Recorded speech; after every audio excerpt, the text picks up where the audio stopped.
Oo, pares. Yung sweldo sa Europe, umaabot ba ng 300K? Tama ba yun? Tama ba yung na ano ko,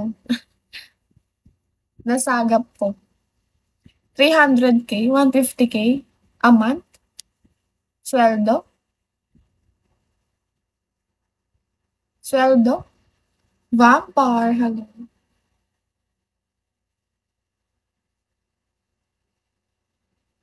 Yes, depende sa OT mo. Oh, malaki din. Depende anong work mo. Aabot ka pa ng 200. Ang laki. Parang dito sa Bigo. Pag quota mo 300K, sweldo mo 178K. Aabot, parang malapit na sa 200K. Diba? Ang laki. Like yung quota mo, nakakota ko ng 300K. Yung sweldo ko, aabot siya ng 200. Kayang-kaya mo yan. Kung mag-grind ako, nakaya ko na yun. Nakaya ko na yun nung June. Nag 300K ako. Eh wala pang pasok nun. Eh ngayon nahihirapan kasi ako. Pumapasok na ako sa school. Nagla-live lang ako dito umaga. Ngayon lang ako nag-live kasi mental health break namin ng 1 week. So yung 1 week ko, live lang ako dito.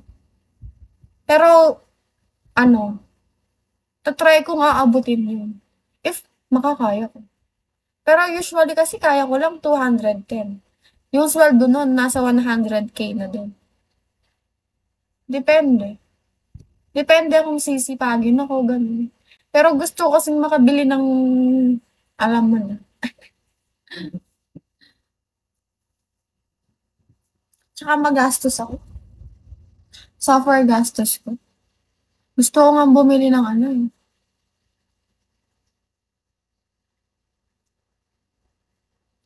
Ano, normal salary. Normal salary.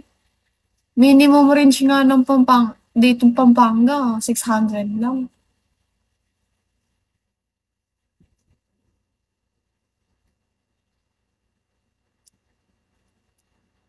Roy, hello. 600 lang. No, 600 a day. Not 600K. Araw mo, isang araw, 600 lang. Eh di mayaman ka, Teddy. 600 lang. Mahirap dito sa Pinas. Walang sweldo na ano. Oo. Hindi ka magsasweldo dito ng 300K a month. 330K. Like 30K a month.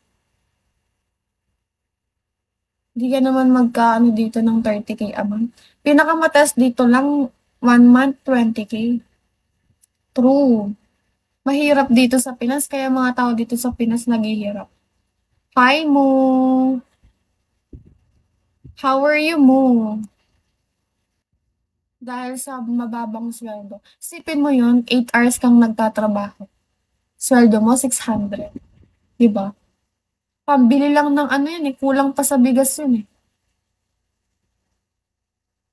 Kaya mga tao sa Pinas walang yumayaman. Yumayaman lang sila dahil sa business. Ganon. Kung walang tatlong business dito sa Pinas, di kaya yaman. Di kaya yaman nang nagtatrabaho ka lang. Dito, di katulad sa ibang bansa. Yayaman ka.